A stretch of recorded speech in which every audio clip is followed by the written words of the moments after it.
¿Y si te dijera que muchos cristianos llevan años leyendo la Biblia, pero nunca han aprendido realmente a estudiarla? No estamos hablando de personas que no aman a Dios, ni de quienes nunca abren las Escrituras. Hablamos de creyentes sinceros, personas que oran, que asisten a la iglesia, que leen un capítulo cada mañana, y que, aún así, sienten que algo falta. Conocen historias bíblicas, recuerdan versículos famosos, pero cuando enfrentan una decisión importante, una tentación o un momento de dolor, no saben cómo aplicar la palabra de Dios a su vida. Entonces aparece una pregunta incómoda. ¿Es posible leer la Biblia durante años y aún así hacerlo de la manera equivocada? La respuesta puede sorprenderte, porque el problema casi nunca está en la Biblia. El problema suele estar en la forma en que nos acercamos a ella. Y entender esto puede cambiar por completo tu vida espiritual. Imagina que alguien te entrega una carta escrita por la persona que más amas. La abres, lees todas las palabras, cierras el sobre y continúas con tu día como si nada hubiera pasado. Nunca respondes, nunca reflexionas, nunca haces caso al mensaje. Con el tiempo, esa carta pierde su propósito. Ya no es una conversación, se convierte simplemente en un papel. Eso mismo puede ocurrir con las Escrituras. Podemos leerlas todos los días y, al mismo tiempo, impedir que transformen nuestro corazón. Y ese es el primer error que cometen muchos cristianos. Leer la Biblia solo para cumplir una rutina. Quizá tú también lo has hecho alguna vez. Abres la aplicación de la Biblia, lees el capítulo del día, marcas la casilla del plan de lectura y sientes que ya cumpliste con Dios. Pero unos minutos después ni siquiera recuerdas lo que acabas de leer. ¿Por qué sucede eso? Porque nuestro objetivo dejó de ser escuchar a Dios y pasó a ser terminar una tarea. La Biblia nunca fue escrita para que la leyéramos con prisa. Fue escrita para formar nuestro carácter, para corregirnos, para enseñarnos, para acercarnos más al Señor. Jesús nunca tuvo conversaciones apresuradas. Cuando enseñaba, muchas veces hacía preguntas, contaba parábolas, esperaba que las personas reflexionaran. Él sabía que una verdad comprendida vale mucho más que 100 palabras escuchadas sin atención. Lo mismo ocurre cuando abrimos las Escrituras. A veces es mejor pasar 20 minutos meditando en 5 versículos, que leer 5 capítulos sin recordar ninguno. Pero existe un segundo error que suele pasar desapercibido: leer pensando siempre en los demás. Mientras avanzan por un pasaje, muchas personas piensan: este versículo le vendría bien a mi esposo. Mi amigo necesita escuchar esto. Qué bueno sería que mi hijo leyera este capítulo. Y sin darse cuenta, olvidan la pregunta más importante: ¿qué quiere decirme Dios a mí? La Biblia no fue escrita primero para cambiar a quienes están a nuestro alrededor. Fue escrita para comenzar transformándonos a nosotros. Santiago comparó la palabra de Dios con un espejo. Cuando una persona se mira en un espejo, no intenta arreglar el rostro de alguien más. Observa el suyo, descubre aquello que necesita cambiar, y actúa. Así debería funcionar nuestro estudio bíblico. Cada página debería llevarnos a examinar nuestro propio corazón antes de señalar el de los demás. Ahora piensa en esto: si Dios decidiera hablarte hoy sobre un área específica de tu vida, ¿estarías dispuesto a escucharlo aunque su respuesta no fuera la que esperabas? Esa pregunta cambia completamente la manera de abrir la Biblia, porque ya no la abrimos para confirmar nuestras propias ideas. La abrimos para permitir que Dios cambie las nuestras. Y cuando eso ocurre, algo extraordinario comienza a suceder. La lectura deja de ser una costumbre y empieza a convertirse en un verdadero encuentro con Dios. Muchas personas creen que estudiar la Biblia consiste únicamente en leer un versículo y pensar qué significa. Pero hay una diferencia enorme entre leer un texto y comprender por qué fue escrito. Imagina que encuentras una carta antigua.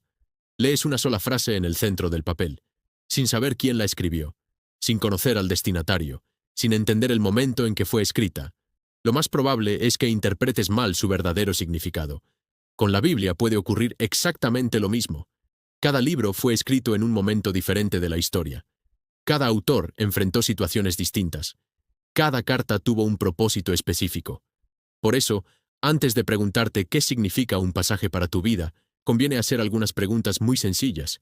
¿Quién está hablando? ¿A quién le está hablando? ¿Qué estaba ocurriendo en ese momento? ¿Por qué Dios quiso que esta historia quedara registrada para todas las generaciones? Estas preguntas parecen pequeñas, pero pueden cambiar por completo tu manera de entender las Escrituras. Otro error muy común es leer solamente los pasajes que nos hacen sentir bien. Todos disfrutamos leer sobre la paz de Dios, su amor, su misericordia, sus promesas. Pero la misma Biblia también habla de arrepentimiento, santidad, obediencia, negarnos a nosotros mismos, y muchas veces esas son las páginas que preferimos evitar. Sin embargo, un médico no receta únicamente los medicamentos que tienen buen sabor. Receta aquellos que realmente ayudan a sanar. Dios hace lo mismo con su palabra. Hay versículos que consuelan y otros que corrigen. Los dos son necesarios. Porque un padre que ama a sus hijos no solo los anima, también los corrige cuando es necesario. La Biblia refleja ese mismo amor. Un amor que no busca complacernos todo el tiempo, sino transformarnos. Existe otro hábito que puede cambiar por completo tu estudio bíblico: orar antes de comenzar a leer. Puede parecer algo muy simple, pero muchas veces abrimos la Biblia sin detenernos siquiera unos segundos para hablar con Dios. Leemos un capítulo, lo cerramos, y seguimos con nuestras actividades.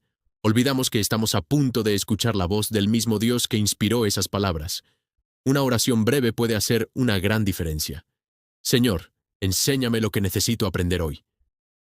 Ayúdame a entender tu voluntad. Muéstrame aquello que debo cambiar. No se trata de repetir una fórmula. Se trata de reconocer que necesitamos la ayuda del Espíritu Santo para comprender las Escrituras con humildad. Y cuando comenzamos a leer con esa actitud, algo cambia. Ya no buscamos simplemente información. Buscamos transformación, porque conocer muchos versículos nunca fue el objetivo. El verdadero objetivo siempre ha sido parecerse más a Cristo.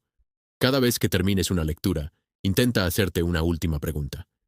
¿Qué voy a hacer hoy con lo que acabo de aprender? Esa sola pregunta puede marcar la diferencia entre una Biblia que solo pasa por tus ojos y una palabra que comienza a transformar toda tu vida. Ahora llegamos a una verdad que muchas personas descubren demasiado tarde. La Biblia no fue escrita solamente para darte respuestas. Fue escrita para llevarte a conocer a Dios. Y hay una diferencia enorme entre esas dos cosas. Puedes saber muchos datos acerca de una persona sin tener una verdadera relación con ella. Puedes conocer su nombre, su historia, incluso sus palabras. Pero eso no significa que la conozcas de verdad. Con Dios sucede lo mismo. Hay personas capaces de citar decenas de versículos, de explicar historias completas, y, aún así, viven lejos del Señor. Jesús habló de esto cuando dijo que algunos conocían las Escrituras, pero no reconocían a aquel de quien ellas hablaban. Ese es el mayor peligro: convertir la Biblia en un libro de información, en lugar de verla como el camino para acercarnos a Dios. Por eso, cada vez que abras las Escrituras, intenta hacer una pregunta diferente. No solamente, ¿qué dice este pasaje?, sino también, ¿qué me enseña este pasaje acerca del carácter de Dios? Poco a poco, comenzarás a descubrir su paciencia, su justicia, su misericordia, su fidelidad, y entenderás que toda la Biblia apunta hacia un mismo propósito: mostrar el amor de Dios por la humanidad y su plan de salvación a través de Jesucristo. También es importante recordar que el crecimiento espiritual casi nunca ocurre de un día para otro. Dios normalmente trabaja poco a poco. Así como una semilla necesita tiempo para convertirse en un árbol, la palabra necesita tiempo para echar raíces en nuestro corazón. Habrá días en los que sentirás que no aprendiste mucho, otros en los que un solo versículo cambiará completamente tu forma de pensar. No abandones la lectura por eso. La constancia siempre produce fruto. Quizá no lo veas hoy, pero dentro de algunos meses mirarás atrás y descubrirás que Dios ha cambiado tu manera de hablar, de reaccionar, de perdonar, de confiar. Y todo comenzó con pequeños momentos diarios delante de su palabra. Tal vez hoy comprendiste que el problema nunca fue cuánto leías la Biblia, sino cómo te acercabas a ella. La próxima vez que la abras, hazlo sin prisa. Ora antes de comenzar. Lee con atención. Haz preguntas. Reflexiona. Y busca obedecer al menos una enseñanza que Dios ponga delante de ti. Porque una sola verdad obedecida vale mucho más que 100 capítulos olvidados. Al final, el verdadero éxito no consiste en decir, he leído toda la Biblia, sino en poder decir, la palabra de Dios está transformando mi vida cada día. Y ahora quiero dejarte una última pregunta. Cuando abras la Biblia mañana, ¿la leerás para cumplir una rutina o para encontrarte con Dios?